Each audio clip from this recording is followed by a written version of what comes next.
Assalamualaikum warahmatullahi wabarakatuh. Perkenalkan, saya Clarissa Nuranggraini, NIM A1C32024 dari kelas reguler A, Program Studi Pendidikan Fisika, Fakultas Keguruan dan Ilmu Pendidikan Universitas Jambi, Angkatan 2020.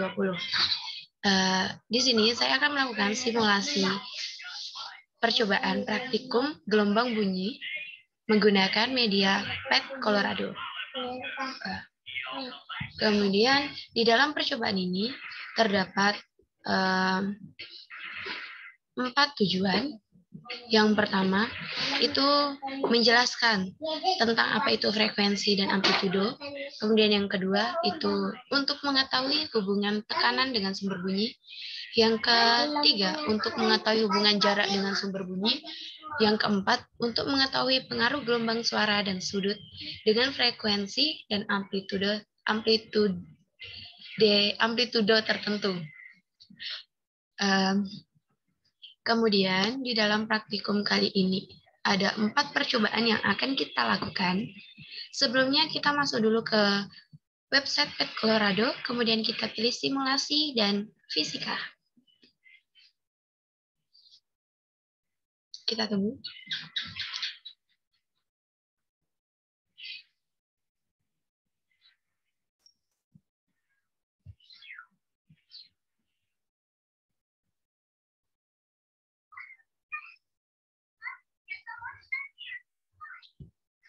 Kemudian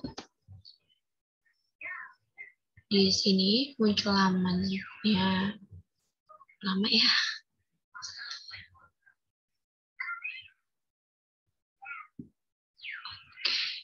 Kenapa jadi hilang? Saya salah pencet tadi.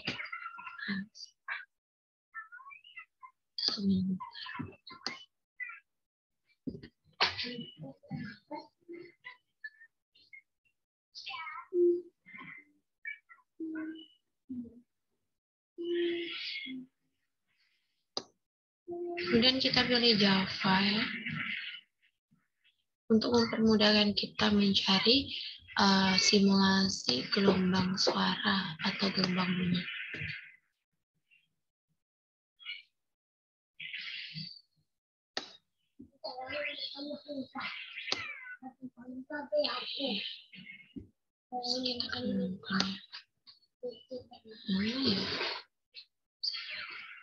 Ini dia.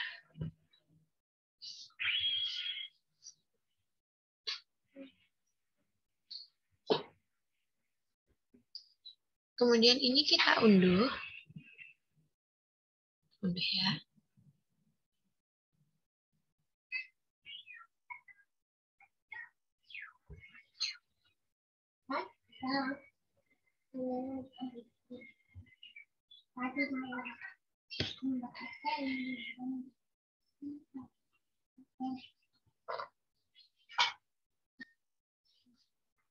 Setelah itu kita buka.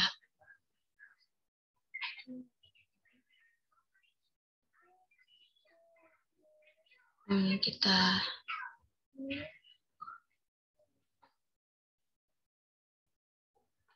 share dulu. Dan setelah itu nanti munculnya seperti ini. Ini.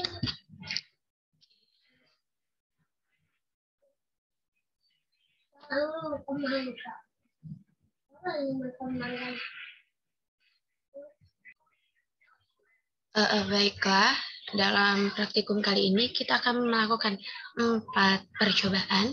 Dan percobaan pertama itu yaitu untuk menentukan pengaruh amplitudo dan frekuensi terhadap perbedaan gelombang bunyi yang dihasilkan. Kita menggunakan frekuensinya sebesar 600 Hz, 500, dan 300 Hz. Kemudian amplitudonya kita menggunakan yang minimum, sedang, dan maksimum. Kemudian kita ubah dulu ini menjadi 600 Hz.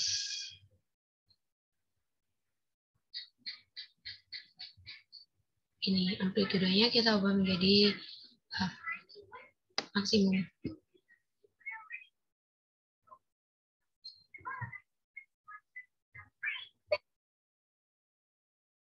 Dan ini terdengar suaranya keras, juga gelombang yang dihasilkan dari suara tersebut itu banyak, kecil-kecil, tapi banyak gitu, dan terlihat dengan jelas. Kemudian kita ubah amplitudenya menjadi sedang. Suaranya mengecil, dan gelombang yang dihasilkan itu banyak, namun tidak terlihat dengan jelas. Jika kita ubah menjadi amplitudenya minimum, ternyata tidak terdengar suara atau bunyi, juga gelombangnya tidak dihasilkan sama sekali. Kemudian kita ubah frekuensinya itu menjadi 500 Hz dan amplitudenya maksimal. Suara yang dihasilkan itu keras, kemudian gelombang yang dihasilkan itu banyak, terlihat jelas, namun tidak agak besar-besar gitu kan. Tidak sekecil-kecil ketika frekuensinya 600 Hz. Kemudian kita ubah amplitudenya menjadi sedang.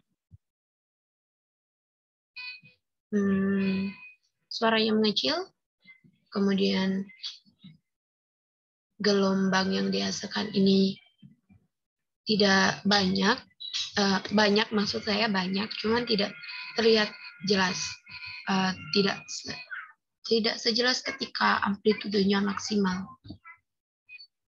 Kemudian kita ubah menjadi minimum.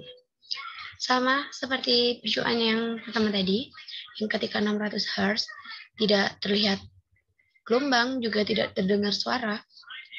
Kemudian kita ubah frekuensinya menjadi 300 Hz dan amplitudenya maksimal. Suaranya terdengar dengan keras, kemudian gelombang yang dihasilkan ini jelas, tapi besar-besar.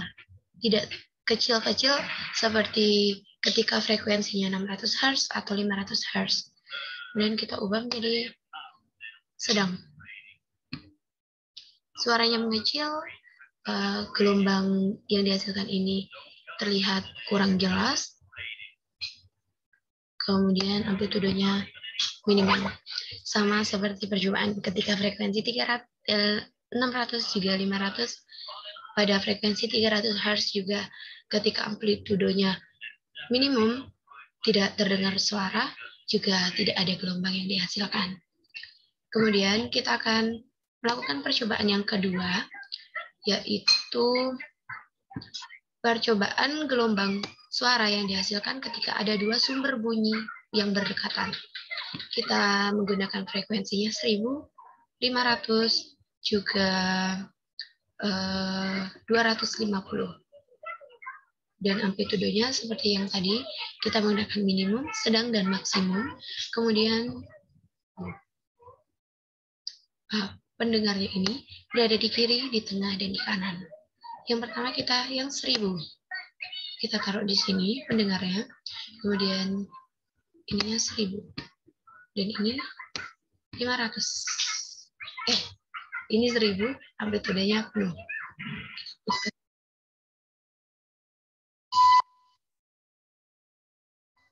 Suaranya sangat keras, terus gelombang yang dihasilkannya ini kecil-kecil dan banyak. Kemudian jika amplitudenya kita ubah menjadi sedang,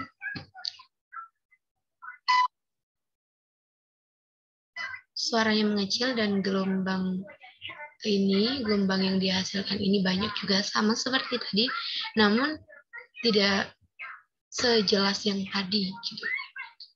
Kemudian jika minimum amplitudenya, sama seperti percobaan-percobaan yang sebelumnya, ketika minimum amplitudenya, maka bunyi tidak ada, juga gelombang tidak ada. Dan kita ubah frekuensinya menjadi 500. Amplitudenya maksimum. Suara yang dihasilkan keras, gelombang yang dihasilkan juga banyak, terlihat jelas, agak besar-besar, tidak sekecil ketika 1000 Hz tadi. Kemudian kita ubah menjadi sedang. Suaranya mengecil, gelombang yang dihasilkan sama banyaknya, namun ini tidak terlihat sejelas ketika amplitudenya maksimum.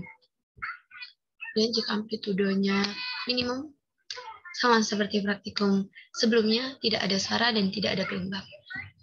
Kemudian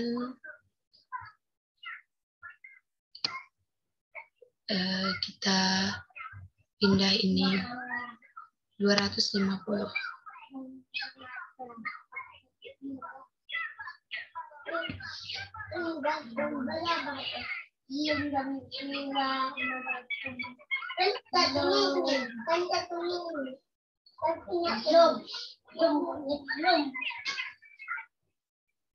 Susah.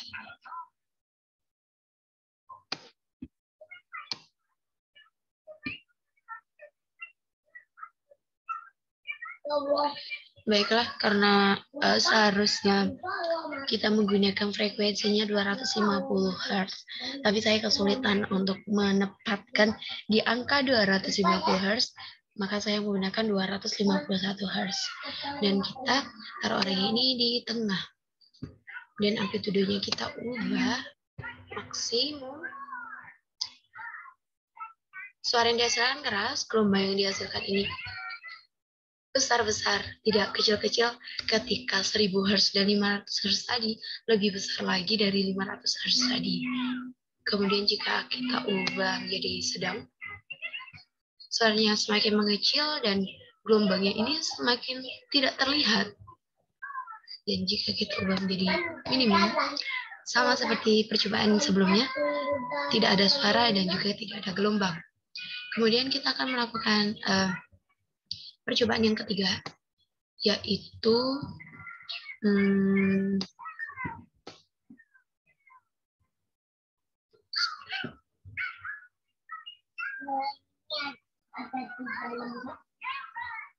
ini. Pengaruh gelombang suara dan sudut dengan frekuensi 500 Hz dan dengan sudut 0, 45, dan 90 derajat Celcius. Kok Celcius? 0, 45, dan 90 derajat, nggak pakai Celcius. Di sini kita melakukan 2 kali percobaan di frekuensi yang sama, 500 Hz, dan di amplitudenya berbeda. Yang satu maksimum, dan yang satu lagi minimum. Dan sudut temboknya kita gunakan 0, 45, dan 90. Posisi tembok bisa kita ubah-ubah. Oke. Kita coba yang amplitudenya maksimum dulu. Ini 0.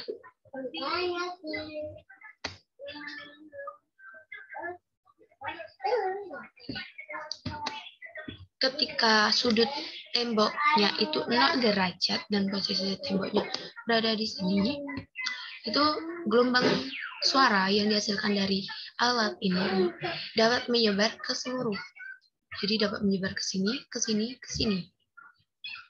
Kemudian jika kita geser posisi temboknya, yang ini di sini dapat jalan ke sana, ke sana, ke sana, tapi yang ini, yang di sebelah sini yang terkena dengan tembok ini mantul.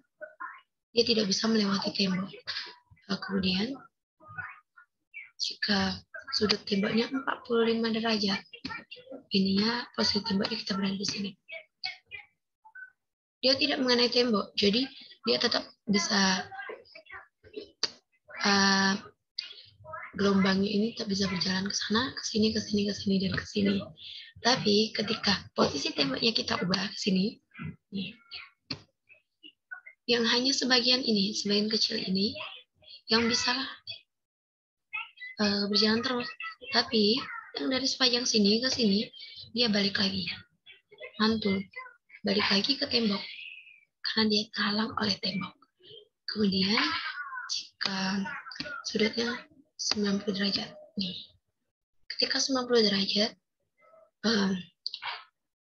seluruh gelombang bunyi yang dihasilkan dari alat ini mantul kembali ke sumber. Kemudian jika posisi temboknya kita ubah ke sini, tidak ada suara karena tertutup tembok alatnya. Kemudian kita ganti amplitudenya menjadi 0 di sini. Ini 0. Tidak ada suara yang dihasilkan. Sini sama, tidak ada suara yang dihasilkan. Dan 45. Tidak ada suara yang dihasilkan. Tidak ada gelombang, maksud saya dari tadi tidak ada gelombang yang dihasilkan. Kemudian sama, tidak ada gelombang yang dihasilkan, dan kita ubah lagi, tidak ada gelombang yang dihasilkan. Mungkin ini yang bisa saya lakukan dalam praktikum kali ini. Apabila ada kesalahan selama saya melakukan praktikum, saya mohon maaf yang sebesar-besarnya, dan saya akhiri. Wassalamualaikum warahmatullahi wabarakatuh.